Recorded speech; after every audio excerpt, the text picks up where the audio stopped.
Voilà, je veux dire un beau bonjour aux fidèles auditeurs de la radio CPAM, radiounion.com, le 1410 AM. Mon nom est Jean-Claude Bien-Aimé. Je suis membre de l'Ordre des comptables professionnels agréés du Québec et du Canada. Et ça me fait plaisir depuis quelques semaines d'animer l'émission axée sur une chronique financière. C'est une émission axée sur les finances. On parle d'argent, on parle d'impôts, on parle de société, on parle d'assurance, on parle d'immobilier. On parlera également de notre code de crédit, l'endettement. Et enfin, tout autre sujet voulu par les membres de la communauté. N'hésitez pas à nous appeler pour nous donner vos préoccupations. Nous avons des experts disponibles pour cette émission. D'ailleurs, la semaine prochaine, il y a un expert en REER qui sera au micro, aussi bien que jeudi prochain, il y a un expert en REER qui sera au micro, qui va nous entretenir sur les cotisations au REER, aussi bien que les cotisations au CELI. Pas vrai, parce qu'avec le temps, le CELI a pris une autre dimension et ce serait bien de vous informer. Comme vous savez, chers amis, chers auditeurs, l'information, ça rapporte. Être informé, c'est un comportement, c'est une attitude, c'est une façon de faire qui rapporte beaucoup. Parce que les gens se manquent d'informations et parfois ils ne vont pas à la recherche de l'information. Donc ici Jean-Claude Bien-Aimé, nous sommes là pour quelques bonnes minutes.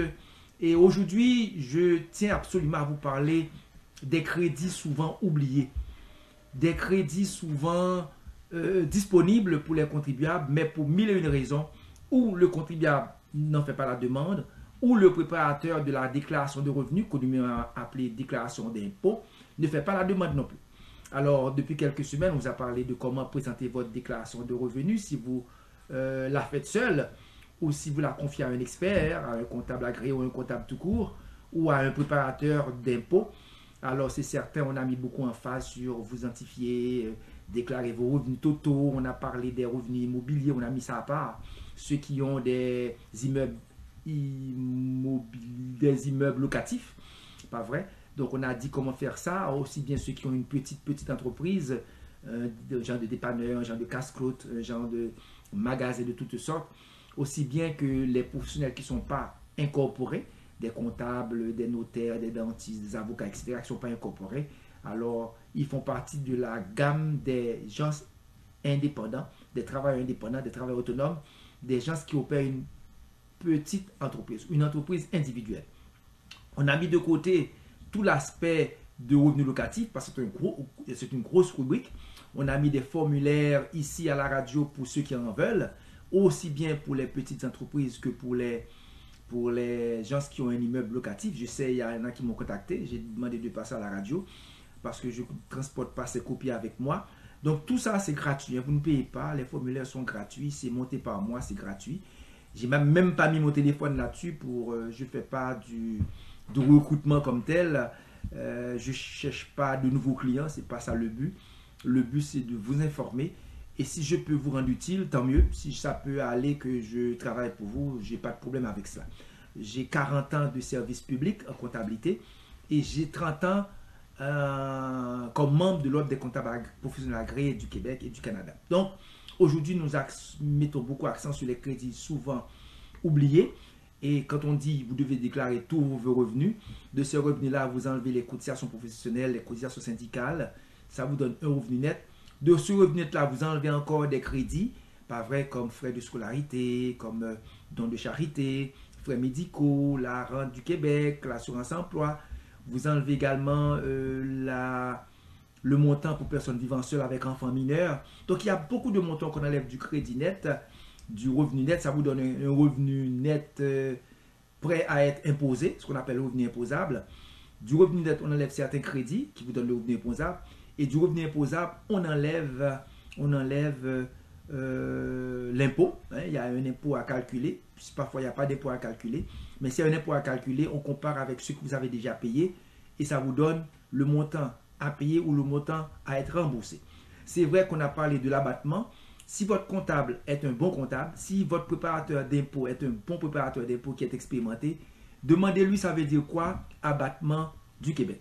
L'abattement du Québec, ils sont nombreux, ceux qui ne savent pas qu'est-ce que c'est. Compte tenu du Québec, au Québec, les contribuables font 2 déclarations de revenus. Les contribuables préparent 2 déclarations de revenus. Le gouvernement fédéral donne un abattement, une réduction, un crédit supplémentaire.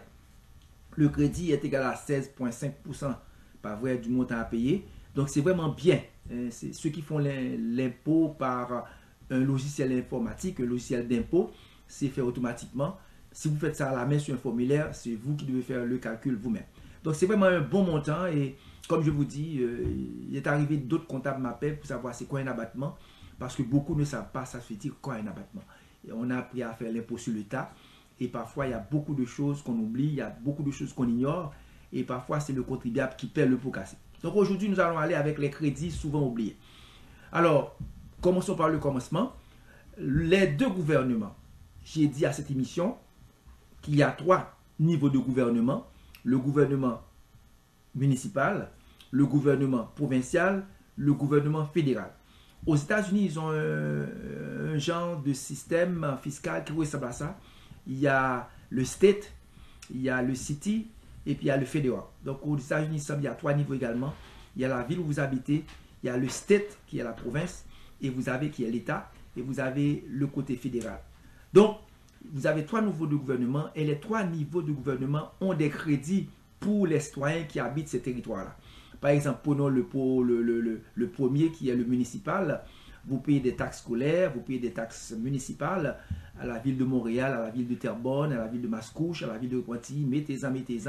Et souvent, ces villes-là ont des programmes. Les programmes vont toujours dans le sens des rénovations domiciliaires. Vous avez un domicile, vous avez une résidence qui vous appartient. Et ces municipalités-là ont des subventions qu'on donne. Moi-même, j'habite Longueuil depuis 1985. Depuis le 1er juillet 1985, j'habite Longueuil. Ça me fait 38 ans depuis que j'habite Longueuil. Donc, Longueuil a déjà mis sur pied des programmes de subvention pour rénovation domiciliaire. Je me suis présenté, pas vrai, et on a demandé mes revenus. Dans l'ordinateur, on a mes revenus. Êtes-vous marié? Oui, je suis marié. On a demandé les revenus de ma conjointe. J'ai donné. Puis on m'a dit, monsieur, vous dépassez la borne. Il y a une limite, il y a un maximum. Donc, tous les programmes, qu'il s'agisse du municipal, du provincial ou du fédéral, il y a des montants qu'on ne peut pas dépasser, ce qu'on appelle le maximum. Pas vrai? Quelqu'un peut dire le plafond aussi. Il y a plafond qui est le maximum, il y a le niveau plancher qui est le minimum. Donc, tous les programmes qu'on va vous parler, tous les crédits que je vais citer tantôt, ont des critères d'admissibilité. Nous ne vivons pas dans une province ou dans un pays où on lance l'argent par les fenêtres. Oui, on est prêt à aider les contribuables, mais il faut ne pas dépasser un certain seuil de revenus, un certain niveau. Il ne faut pas le dépasser, sinon vous n'avez pas droit. Moi, je suis présenté à la ville de Longueuil. Après avoir entré mes revenus dans la machine, le représentant m'a dit, vous n'avez pas droit, monsieur. Vos revenus, celui de votre épouse et celui que vous avez dépasse le maximum admissible. Donc, c'est comme ça. Longueuil avait un programme de rénovation domiciliaire. Je me suis présenté, mais je n'ai pas eu le droit parce que mes revenus étaient supérieurs à la norme requise. Donc, il en est de même pour le provincial.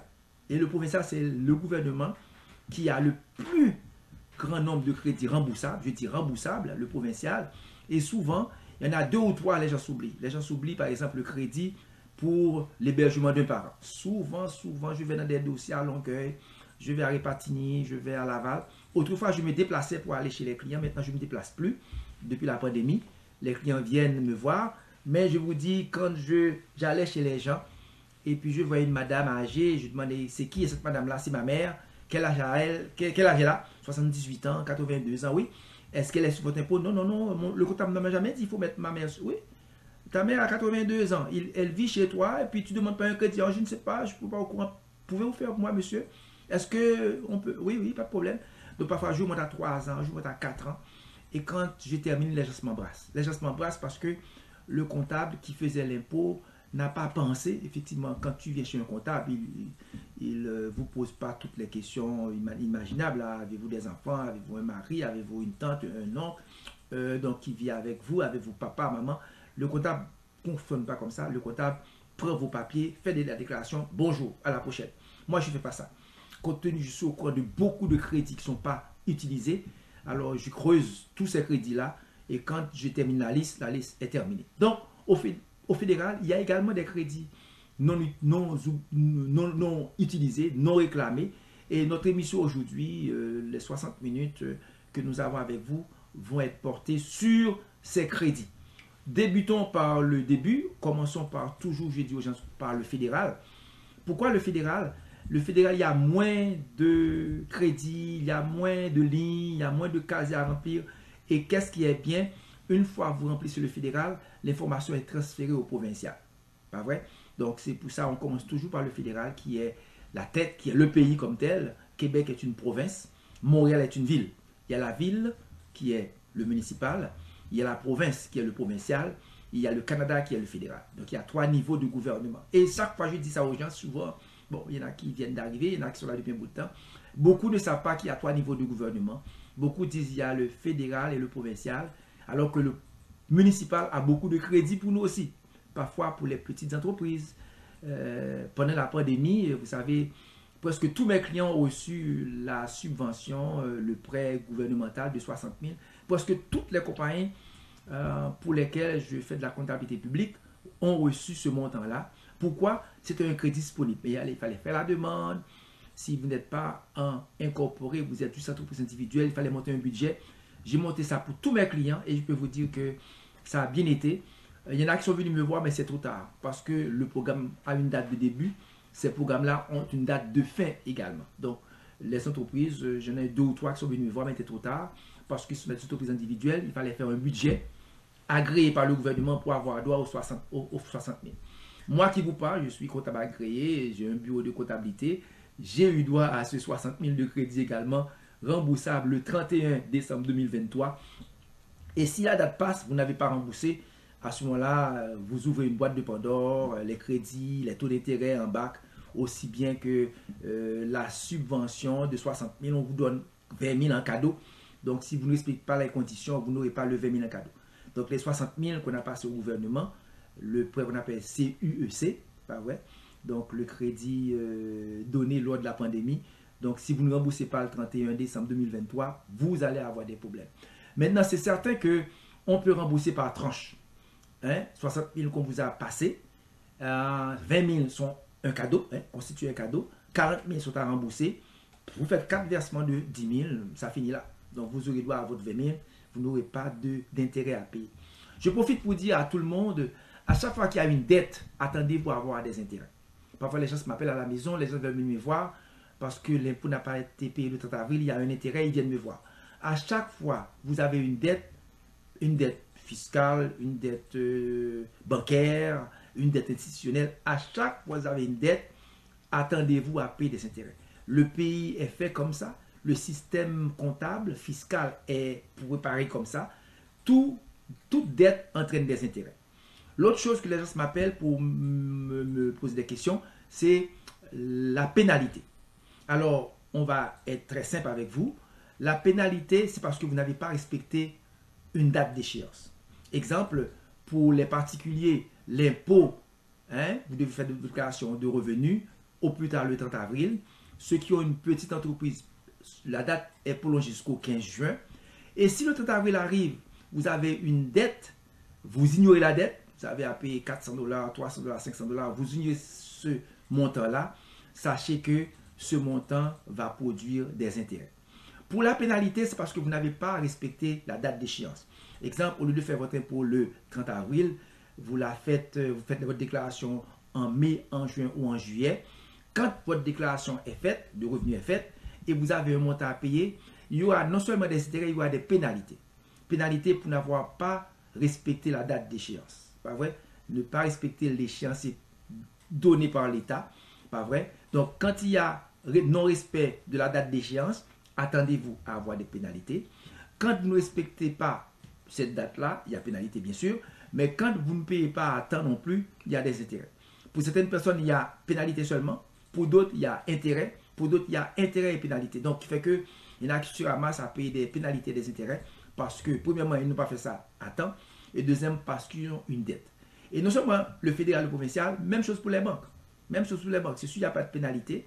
Il y a des risques qu'on ferme votre dossier. Mais pour les banques, vous devez, la carte de crédit, les marges de crédit, vous n'avez pas payé à temps, vous allez avoir des intérêts parce que toute dette dans ce pays-ci, dans tous les pays développés, je ne sais pas pour les pays sous-développés, mais toute dette rapporte des intérêts.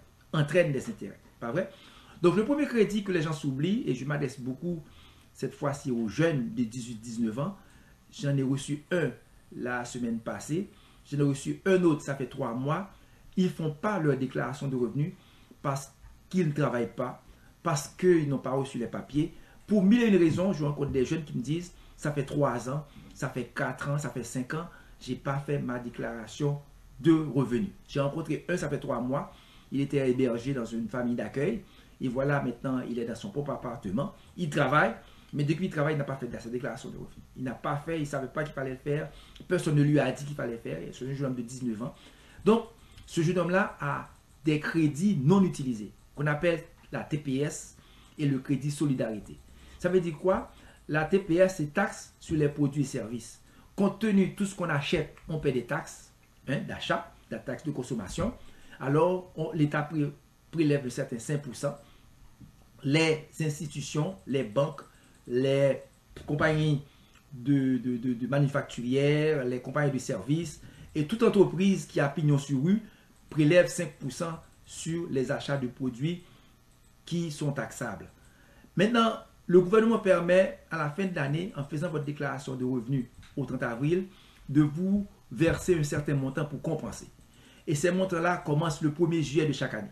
Donc, quelqu'un qui n'a pas fait sa déclaration de revenus ne participe pas, ne bénéficie pas de ce crédit-là. Je prends mon temps pour m'exprimer, je prends mon temps pour parler. Il y en a quelqu'un qui m'a appelé la semaine passée qui me dit, es-tu professeur? Tu expliques bien ça. Je pense que je le dis. Es-tu professeur? Tu expliques bien ça. Je prends mon temps, je ne suis pas pressé. Je suis un retraité en plus de ça. Mon temps ne va pas grand-chose. Mon temps ne vaut pas grand-chose. Les temps que j'ai, les jours que j'ai ne valent pas grand-chose. Je suis vraiment retraité, donc mon temps est à moi. Donc, je prends mon temps pour vous expliquer ça. Donc, le crédit TPS, vous ne faites pas de demande, ne faites pas de déclaration de revenus, vous n'aurez pas ce crédit-là, même quand vous avez droit. Pas vrai? Il y en a de même pour le crédit solidarité. À quoi c'est le crédit solidarité? Il y a 3 pendants dans le crédit solidarité. Souvent, celui que tout le monde utilise, c'est pour le logement. Vous habitez un logement donné, on doit vous donner le relevé 31. Ce relevé-là permet que le crédit soit plus élevé. Je reprends bien pour vous.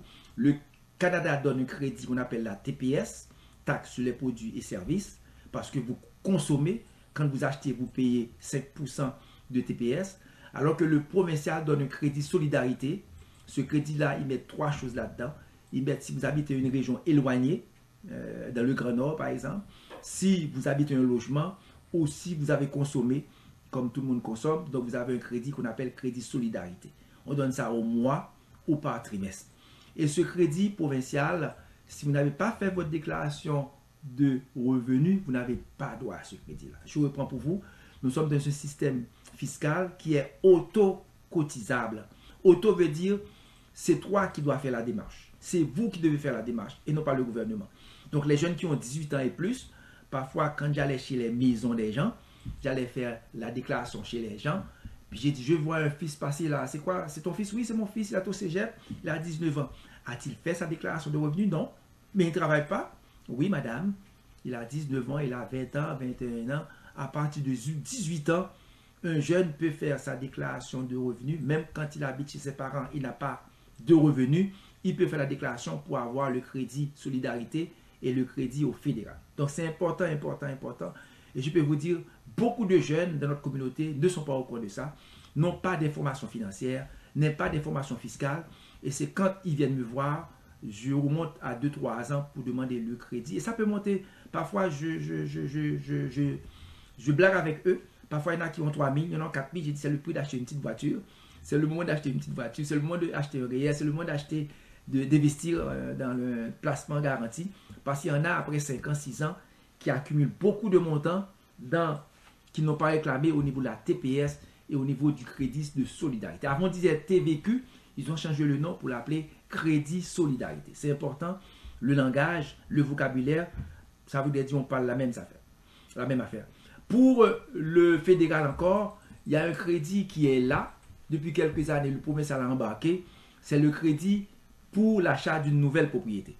Vous achetez une nouvelle propriété, vous avez acquis en 2022 une résidence pour votre famille, vous avez acquis un immeuble à revenu que vous allez occuper, vous avez droit et au fédéral et au provincial à un crédit pour l'achat d'une nouvelle propriété. Pas vrai, c'est intéressant. C'est 15% qu'on donne. Bon, au départ, et pas 15% du montant que vous avez acheté, mais c'est 15% de 5 000. Pas vrai, c'est 750 $. Mais c'est bon. Au provincial, ils embarquent aussi. Donc, au lieu de laisser ça, de ne rien dire, quand vous allez trouver votre préparateur, celui qui prépare votre déclaration de revenus, vous allez trouver votre comptable ou votre fiscaliste. Dites-lui que j'ai acheté une propriété l'année passée. Peu importe le montant de la propriété, c'est le même crédit qu'on donne à tout le monde, et au fédéral et au provincial. Un autre crédit que je vois souvent les gens s'oublient, c'est le crédit pour chauffeurs et propriétaires de taxis. Pas vrai? On se base sur votre revenu net, on se base sur le revenu que vous avez déclaré pour l'activité de transport. Ceux qui ont Uber n'ont pas un permis de taxi. Ceux qui ont Uber Eats ou Uber régulier ou DoorDash, etc., ils n'ont pas un permis de taxi. J'ai fait plusieurs déclarations pour des chauffeurs de taxi. Et ce qui est intéressant, à Revenu Québec, ils ont la liste de tous les chauffeurs de taxi. Je ne sais pas si vous êtes au courant. J'ai apporté des dossiers à Revenu Québec, puis on va sur la liste de tous les chauffeurs, et puis votre nom, c'est par ordre alphabétique, c'est par B, c'est par A, c'est par C. Puis on me montre si le monsieur est là, quel numéro, quel pocket qu'on dit qu'il a.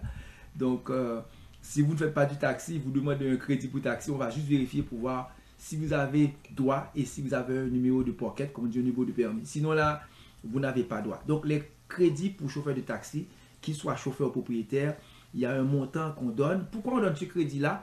Parce qu'un chauffeur de taxi, pendant l'hiver, la voiture roule, mais là, ça ne consomme pas à l'eau, ça consomme avec l'essence, diesel ou essence régulière. Là.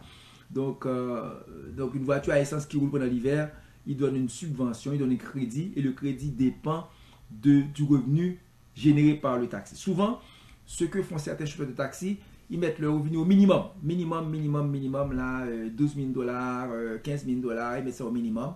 Mais depuis qu'on a introduit un genre de MEV, un genre de module électronique de vente, donc les chauffeurs, le gouvernement est au courant des parcours, le chauffeur est au courant des courses faites, le chauffeur est au courant, le gouvernement est au courant, le chauffeur est au courant également du montant qu'il a généré pour la journée, pour la semaine, mais maintenant le gouvernement depuis quelques temps a mis un module dans les voitures de taxi pour savoir les courses et avoir les montants. Donc sachez que votre préparateur doit vous parler de ça. Vous êtes propriétaire, vous êtes chauffeur, vous avez droit à un crédit. Maintenant vient le moment de ne pas nous presser, de faire la publicité pour ceux qui ont la courtoisie de nous contacter. Il y a par exemple le restaurant Chez Toutou qui est au 4310 Bélanger S à Montréal, 514-729-5111, 514-729-5111.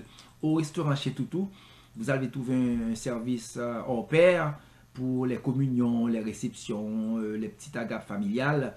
On peut toujours se rendre au restaurant Chez Toutou. Leur spécialité, c'est du bois, c'est poisson brossé, c'est écrit. Leur spécialité, c'est du cabri, hein, pas vrai, poisson brossé, cabri, cuisine haïtienne, mets créole, un service hors pair, comme on m'a dit, et puis j'ai déjà été là avec ma famille. C'est vraiment, on est bien servi. Il y a des acras, il y a des ailes de poulet, il y a tout.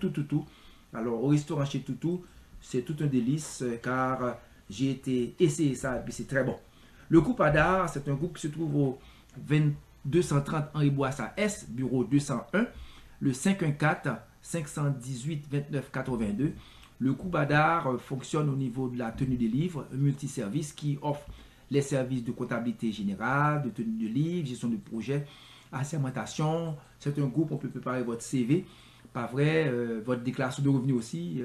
Là-bas, ils font des déclarations de revenus. Donc, il y a plusieurs subventions qu'on a parlé, ou qu'on va parler tantôt, auxquelles vous avez droit. L'allocation canadienne pour logement, 500 $, vous avez droit à ça, si vous respectez les critères, bien sûr. Il y a même Revenu Québec qui donne une allocation pour logement. Pas vrai, les formulaires sont là. Et au groupe Adar, on est capable de remplir ces formulaires pour vous. Il y a également l'élaboration du plan d'affaires. Tout ça au même endroit, 230 Henri Bourassa S, bureau 201, 514-518-2982. Il y a le groupe Jocagem au 2496 avenue Charles à Montréal. C'est le 514-400-7240. Au groupe Jocagem, vous pouvez trouver, c'est un centre multiservice bien sûr, avec transfert d'argent via RIA, via MoneyGram, transfert d'argent via MoneyGram à travers le monde entier, vente et réparation de cellulaires, vente et réparation d'ordinateurs, service de télécopie.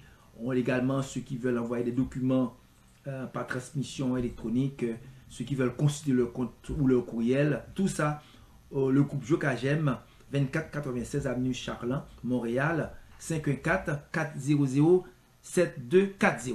Et quand vous allez dans cet endroit, vous dites, vous venez de la part de la chronique financière faite sur les ondes du 1410 CPAM par Jean-Claude Bien-Aimé, comptable agréé.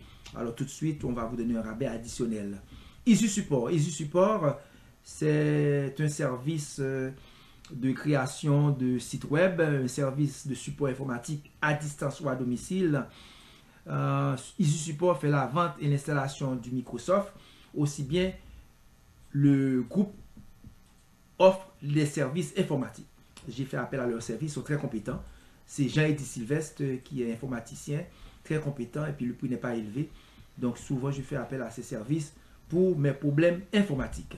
Alors le téléphone 438-930-7798.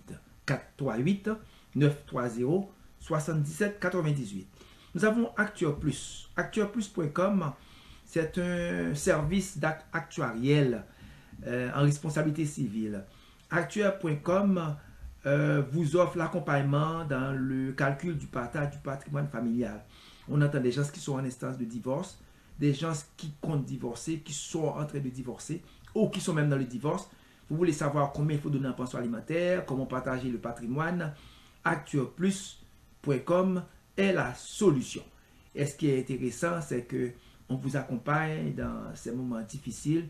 Vous savez, ceux qui travaillent, qui ont un EGOP, qui ont un REER, qui ont la rente du Québec, qui ont des placements, tout ça entre dans le patrimoine familial. Et quand vient le moment de partager tout ça, ça vous prend un expert, ça vous prend quelqu'un qui vous accompagne. N'essayez pas de faire des choses pour lesquelles vous n'avez pas de compétences. Ça m'arrive de trouver des gens qui viennent me voir, qui ont été accidentés au travail, qui ont été accidentés en entrant au bureau, qui ont été accidentés sur le trottoir de la ville de Montréal, et ces gens décident d'être leur propre avocat, de monter des dossiers normalement qui devaient être montés par un avocat avec des choses bien précises. Et quand ça ne fonctionne plus, les gens viennent me voir. Alors j'ai répondu que je ne suis pas avocat, je ne suis pas procureur non plus, je ne suis pas arbitre non plus, je suis comptable professionnel agréé. Tout ce qui concerne la fiscalité, la comptabilité, l'administration, oui, je peux jeter un coup d'œil, mais tout ce qui s'agit du droit, le droit civil, le droit familial, le droit criminel, je n'embarque pas là-dedans, ce n'est pas ma spécialisation. Par contre, j'ai des avocats que je connais à qui je réfère ces gens-là. Donc, si vous n'êtes pas comptable, faites pas vous-même votre déclaration de revenus, vous allez avoir des surprises. Si vous n'êtes pas avocat, n'embarquez dans les choses à la cour. Bon, parfois, oui, on peut se débrouiller seul, mais parfois, ça prend l'aide d'un avocat pour être au parfait. Donc, actuaireplus.com 514-692-2788 peut vraiment vous aider dans ce domaine-là. Imoba. Imoba, c'est un accompagnement en immobilier. C'est un groupe conseil expert en résidence familiale aussi bien qu'en bâtisse commerciale. Pourquoi faire appel à Imoba? Parce que l'achat d'une résidence, l'achat de domicile familial, l'achat d'un immeuble à revenu, l'achat d'une propriété est un co-investissement. D'ailleurs, c'est le placement le plus élevé qu'on puisse faire de sa vie, acheter une propriété, une bâtisse et un terrain. Donc, c'est toujours bien d'être accompagné. Pas vrai? Accompagné au niveau d'expertise, vous devez toujours mettre des clauses. Des clauses, ça prend le financement, ça prend l'expertise, ça prend. Pour éviter les vices cachés, les problèmes liés à l'achat d'une première propriété ou de X ou X propriété, de X ou Z propriété de nom. C'est pas le problème. Le problème, c'est vous accompagner dans le cheminement touchant l'achat de cette propriété qui est le plus gros investissement qu'on puisse faire dans sa vie. Alors, Imoba, c'est 1 Place Ville-Marie 3, suite 400, 514-267-2588. 514-267-2588. On a également Confort Plus. Confort Plus, c'est un magasin qui se trouve sur Henri Bourassa S, 5600 Henri Bourassa S. Ils sont spécialisés dans Ce magasin est spécialisé dans l'ameublement à la maison, l'ameublement salon, chambre à coucher, salle à manger, meubles de patio, toutes sortes de meubles. On peut trouver cela au Confort Plus, qui est au 5600 Bourassa S, Montréal, 514-998-5647. Pour me dire, les prix sont très abordables. On peut meubler toute la maison. La qualité est là et les prix sont abordables et il y a un service de livraison. Nous avons également Casse-Croûte Pam Pibon. Casse-Croûte Pam Pibon est 8495 Boulevard Saint-Michel à Montréal, 514-723-0101. Au Casse-Croûte Pam Pibon, vous trouvez du fritaille en tout temps. Pas vrai, marinade à crabe, banane pesée, tasso, poulet ou dinde, ce que vous voulez mettre dans votre fritaille, avec salade incluse. Alors on me dit, il y a des pâtés cordés, pâtés vraiment haïtiens, faits de poulet ou de hareng. Pas vrai, on a du tasso, de la dinde, du poulet. Les mets sont délicieux, m'a-t-on dit. J'étais témoin une fois, on a des Québécois qui sont venus pour dire, ils ont mangé ailleurs, ils n'ont pas aimé, mais depuis qu'ils mangent chez Pam Pibon, ils aiment beaucoup, ils apprécient beaucoup. J'ai demandé au propriétaire, M. Toutou, de faire un cahier, d'avoir un cahier, un cartable pour que les gens puissent lire les commentaires. Parfois, je passe là, puis je trouve des Québécois, des Haïtiens et d'autres nationalités qui font des compliments. Les prix sont abordables, puis la nourriture est délicieuse. Voilà, nous allons à la pause et au retour, on va continuer avec les crédits non utilisés.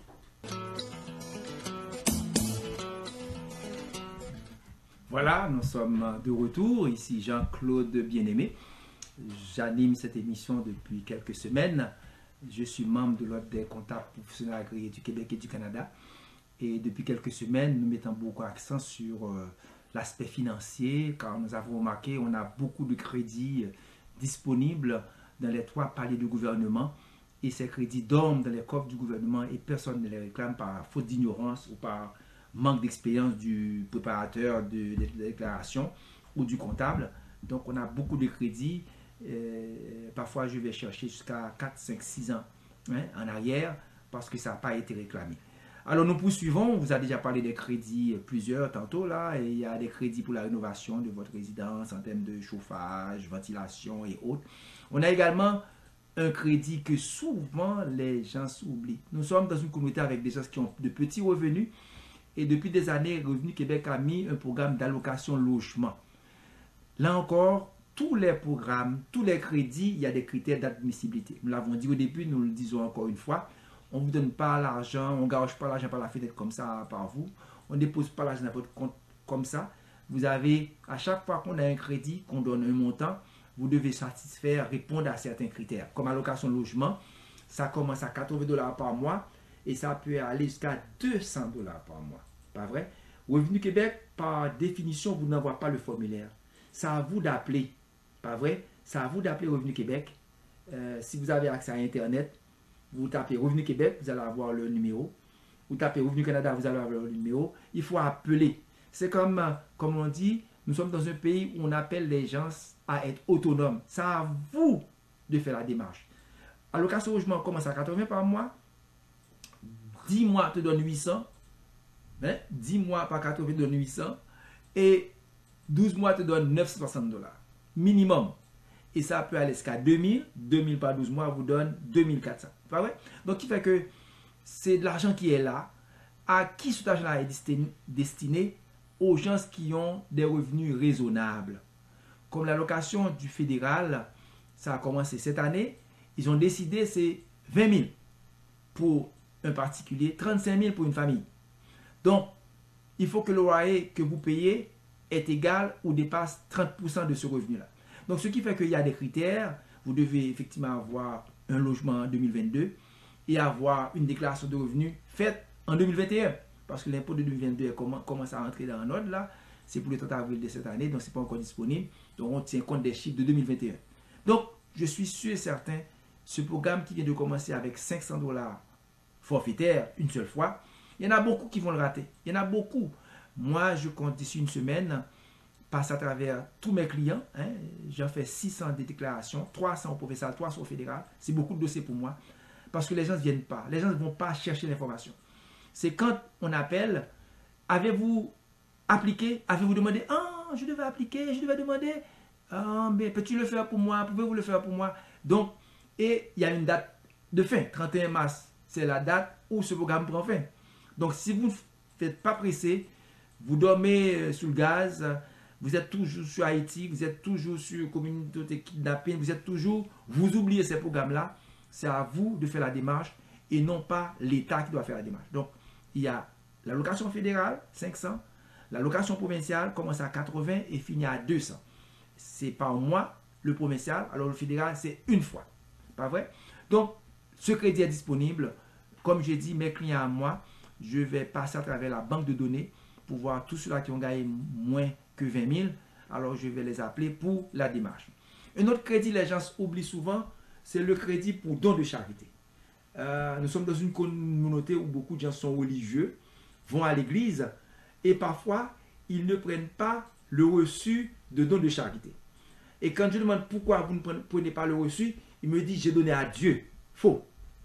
Quand vous donnez l'argent dans une église, vous ne donnez pas à Dieu. Tout appartient à Dieu. Le monde entier appartient à Dieu. Les forêts appartiennent à Dieu. Les montagnes appartiennent à Dieu. Les animaux appartiennent à Dieu. La terre entière appartient à Dieu. Donc quand tu donnes de l'argent dans une église, vous ne donnez pas à Dieu, vous donnez pour l'œuvre de Dieu dans cette église-là. Pour l'œuvre de Dieu. Pour l'œuvre que vous donnez et non pas à Dieu. Dieu n'a pas besoin de rien. D'ailleurs, il y a même un passage qui dit dans Job, Dieu n'a de dette envers personne. Dieu n'a besoin d'argent de personne. Donc, le crédit pour les dons de charité, le papier que toute église est supposée vous donner, le 28 février au plus tard, vous devez le mettre dans votre déclaration de revenus. Et ce qui est intéressant dans ce papier-là, dans ce reçu-là, 50% du montant que vous donnez est déductible d'impôt. Et je sais, il y en a qui donnent beaucoup. J'ai des clients qui donnent 5 000, il y en a d'autres qui donnent 8 000, il y en a qui donnent 12 000, il y en a qui donnent 3 000. Imaginez que vous avez donné 10 000 $ de dons de charité et 5 000 peut-être mis en crédit dans votre impôt. C'est bon. C'est 5 000 qui réduisent votre revenu imposable. C'est 5 000 qui réduisent le montant à payer au gouvernement. Donc c'est vraiment bien. J'ai des clients qui viennent me voir, qui font partie d'une église, mais qui me disent, je mets l'argent chaque semaine dans une corbeille. C'est l'argent comptant que je mets. Là encore, vous n'allez pas recevoir de reçu. Tout argent donné dans une église devait être donné via une enveloppe avec votre nom, votre adresse. Je commence à 5 $. Je ne vais pas à 2 $ là. Je commence à 5 $. Vous donnez 5 $ ce sabbat, ceux qui vont à l'église le sabbat. Le dimanche, ceux qui vont à l'église le dimanche. Les musulmans, eux, c'est le vendredi. Vous mettez ça dans une enveloppe, votre nom, votre adresse. Et à la fin d'année, le 31 décembre, qui est la fin d'année civile pour tout le monde, le 28 février, on doit vous donner un reçu pour attester que vous avez donné tant montant. Donc, j'encourage les gens à ne pas donner l'argent comptant dans les CBI, mais à donner l'argent dans une enveloppe. Et souvent, chèque. Si c'est chèque, c'est bon, parce que le chèque laisse des traces. L'argent comptant ne laisse pas de traces. Si vous donnez 300 $ comptant, 3 billets de 100 $, ça ne laisse pas de traces. Mais si vous donnez un chèque de 300 $, vous pouvez demander à la banque une copie pour prouver que vous avez donné ce montant. Revenu Canada fait régulièrement des vérifications, parce que le permis de don de charité vient du fédéral.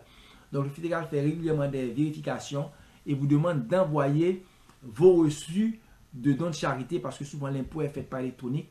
L'impôt n'a pas ces reçus-là.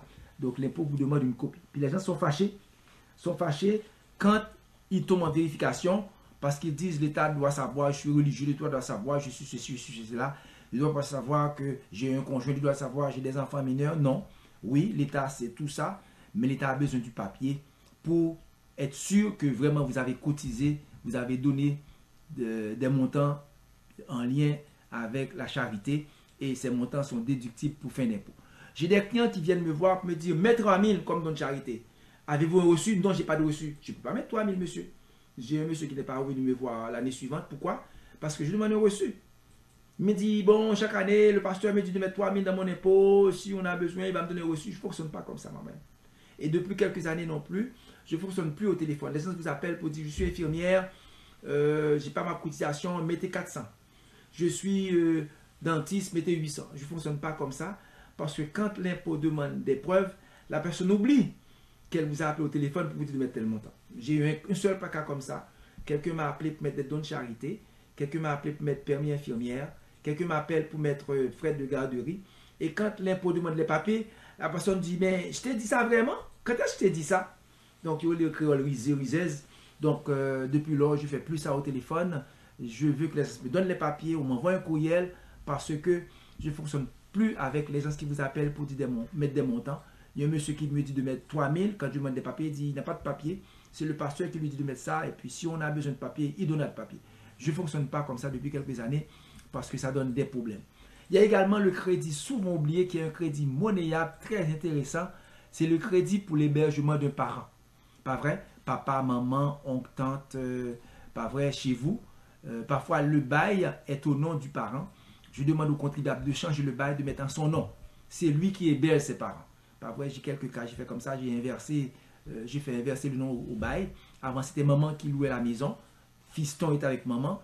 Maintenant, maman devient très âgée. Maman parfois est malade même. Maman dépasse 70, 71 ans. À ce moment-là, je demande qu'on refasse le bail, qu'on met l'enfant comme, pas vrai, comme locataire. À ce moment-là, ça permet à la personne de recevoir ce crédit. Et je vous assure, c'est un crédit remboursable. On vous rembourse de l'argent. J'en ai fait plusieurs. Il y a même une personne, ça fait peut-être 3-4 ans qu'on a fait pour elle. Elle a été chercher dans les 4 000, 5 000 $. Elle était contente, la dame. Depuis là, je suis vraiment son homme. Elle est contente. Elle a pu aller chercher 4-5 000 $ parce qu'elle hébergeait sa mère. Ensuite, on a tout ce qu'on entend par crédit pour personnes handicapées.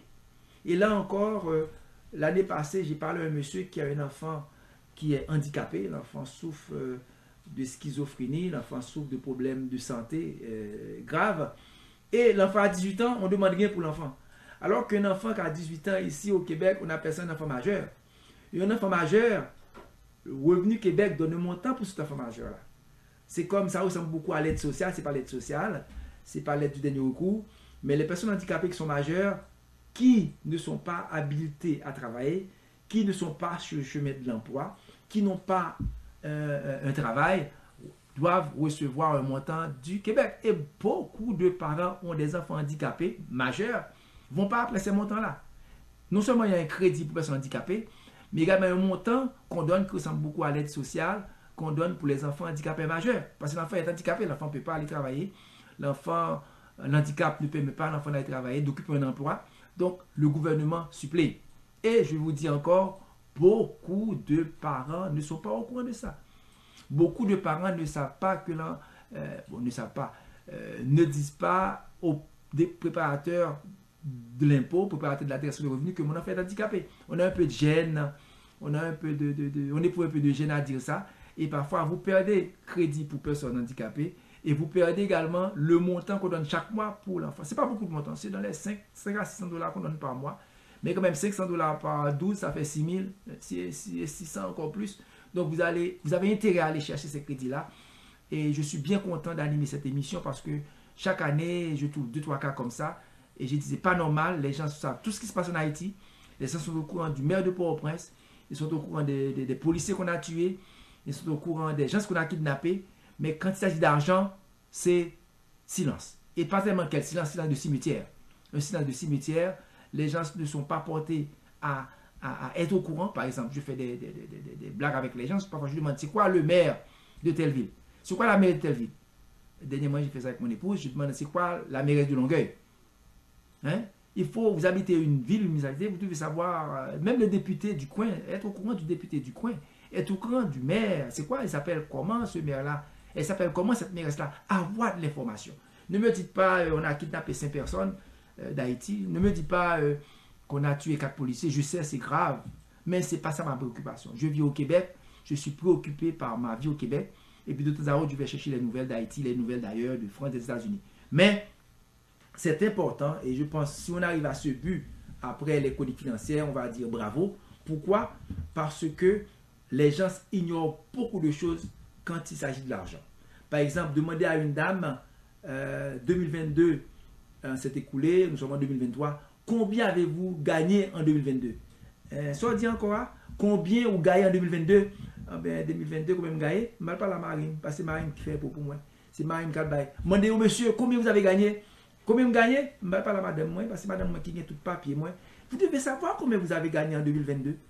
Vous devez savoir, mais pas combien d'impôts, assurance emploi, c'est des chiffres très précis. Mais me dit que j'ai gagné 30, l'année passée, j'ai fait 32 000.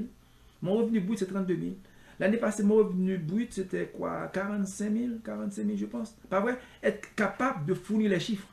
Être capable d'être... C'est comme si on a besoin d'une robe, d'un chapeau, d'une ceinture, d'une valise. On va passer une journée dans les magasins. Une journée. 4-5 heures, là, on fait le tour de plusieurs magasins.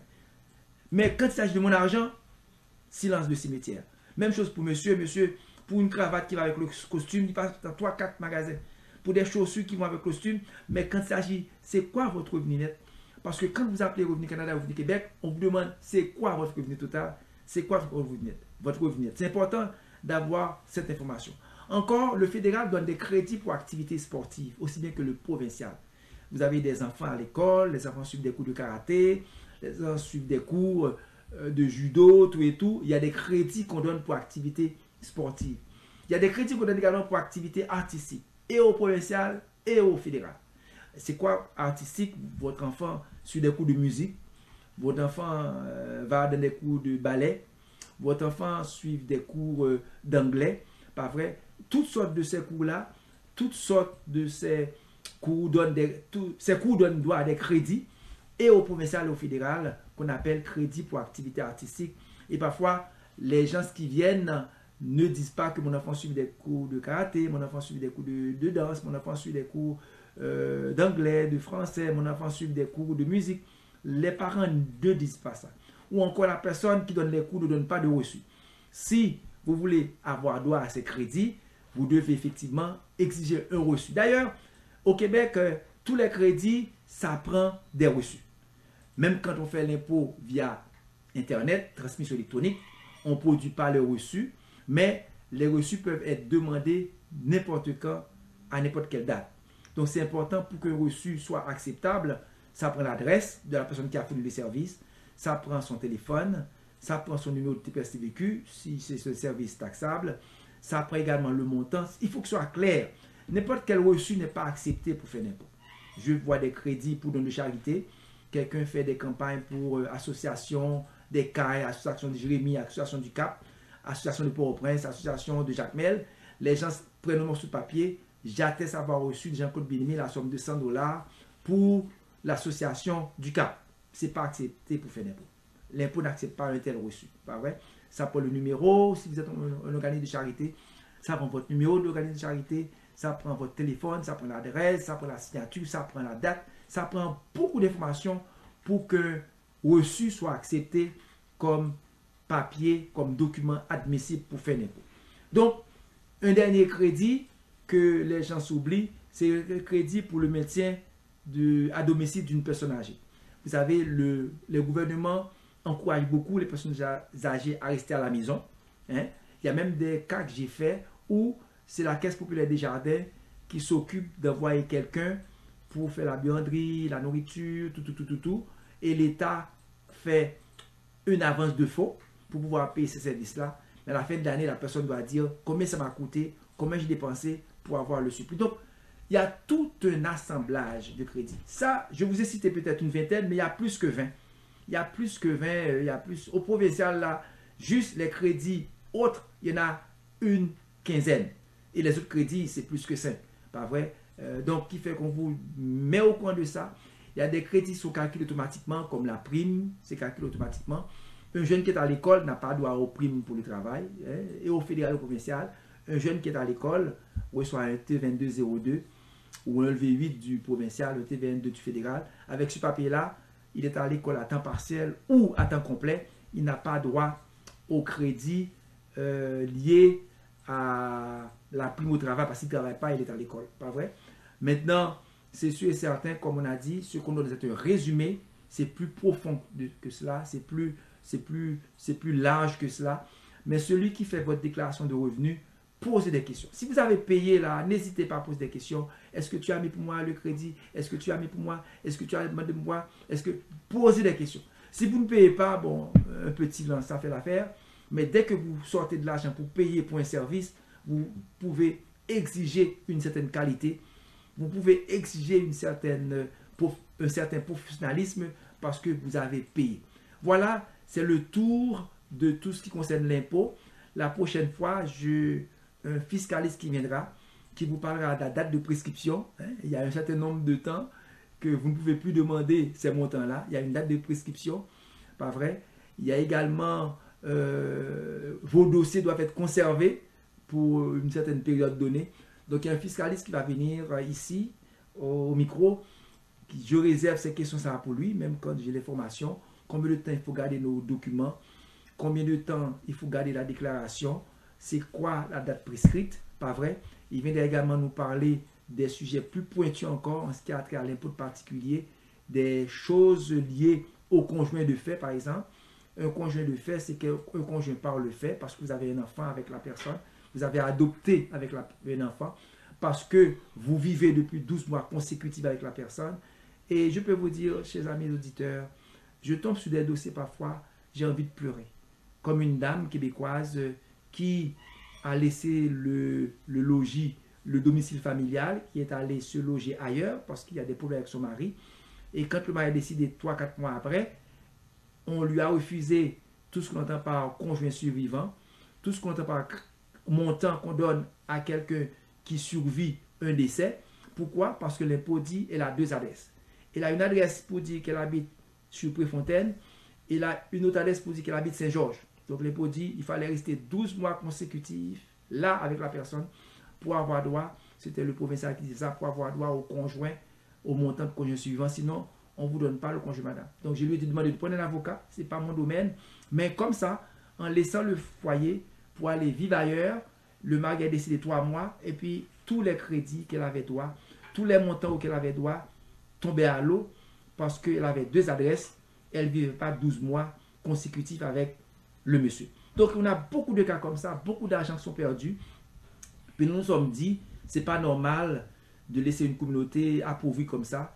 Il faut aller plus loin, aller plus haut. D'ailleurs, quand on va faire venir d'autres experts pour parler d'assurance, il y en a qui n'ont pas d'assurance vie, il y en a pas qui n'ont pas d'assurance responsabilité, il y en a qui n'ont plus d'assurance. Ceux qui sont chrétiens vous disent c'est Jésus qui m'assure. C'est faux. Jésus n'assure personne. Pas vrai, Jésus n'assure personne. Jésus n'a pas une compagnie d'assurance. Jésus n'a pas un bureau d'assurance. Donc, vous vivez dans ce pays-là, ça vous prend une police d'assurance à votre décès. À votre décès, on va pleurer moins, on va verser moins de larmes, car vous aurez pris des engagements pour vos funérailles. Il y en a également qui vivent sans assurance collective. À ce moment-là, ça pour une assurance complémentaire, Nous avons des experts en assurance qui viendront, ce n'est pas mon domaine à moi, qui vont nous donner beaucoup plus d'informations. La semaine prochaine, nous tombons au mode REER. Déjà, j'ai eu un appel ce matin pour le REER. Le monsieur de la banque m'a appelé pour le REER. Je vais, après l'émission, lui lancer un coup de fil. Donc, le REER, c'est la période où vous devez cotiser à un REER. Le montant à cotiser apparaît, figure sur votre avis de cotisation fédérale, car le REER est un programme fédéral. J'ai un expert qui vient lundi. Lundi, je ne serai pas au micro. Je serai là à la station, mais je ne suis pas au micro. Ça va être un expert en REER qui va vous parler de ça en long et en large. Il a déjà préparé son programme, il me l'envoie aujourd'hui pour discussion. Et après le REER, jeudi, lundi c'est le REER, jeudi c'est le CELI. Car maintenant, via le compte CELI, on peut également acheter une première propriété. C'est vraiment intéressant. Vous devez être au courant de cette information-là. Vous devez être au parfum de ce qui s'en vient parce qu'il y va de votre intérêt et nous tenons à défendre vos intérêts. Donc, il viendra 1 heure pour le REER, 1 heure pour le CELI. Et c'est certain, à ce moment-là, nous allons nous assurer d'avoir vos questions parce que c'est un domaine où il y a beaucoup d'incompréhension, il y a beaucoup d'ignorance. J'ai encore des infirmières qui refusent de travailler à temps complet parce qu'elles gagnent trop d'argent. Arrivé à 90 000, il y en a qui arrêtent. Arrivé à 80 000, il y en a qui arrêtent. Alors qu'elles peuvent aller à 150, 160. Je fais des impôts à 180 000 $ pour des infirmiers, des infirmières. Il y en a qui ne veulent plus travailler à temps complet parce que l'impôt mange tout l'argent. Alors que le REER est là. Le REER est là, c'est un abri fiscal. Le CELI maintenant est là. Pas vrai? Il y a des abris fiscaux que les gens n'utilisent pas. Il y a une différence entre le REER et le CELI. Celui qui va venir faire la conique fera la différence. On lui pose la question entre un REER et un CELI. Ces 2 programmes différents qui ne donnent pas les mêmes crédits, qui ne donnent pas le même abri non plus, fiscal bien sûr, mais je réserve ces questions à lui. Donc, soyez avec nous la semaine prochaine, même heure, même poste, avec un expert en REER et en CELI. Sur ce, je vous dis bonne journée, allez en paix et retenez ces informations-là, les partagez, partagez l'émission avec d'autres personnes, Invitez d'autres personnes à suivre l'émission, car nous ne sommes pas là pour toute l'année, nous sommes là pour un bout de temps. Ensuite, nous cédons l'antenne à quelqu'un d'autre. Merci pour l'écoute. Merci pour avoir été avec nous. Que ces informations que nous vous donnons vous soient utiles, non seulement maintenant, mais partagez-la avec vos amis. Et à la semaine prochaine pour émission axée sur le réel et le CI. Merci, bye bye, bonne journée à tous.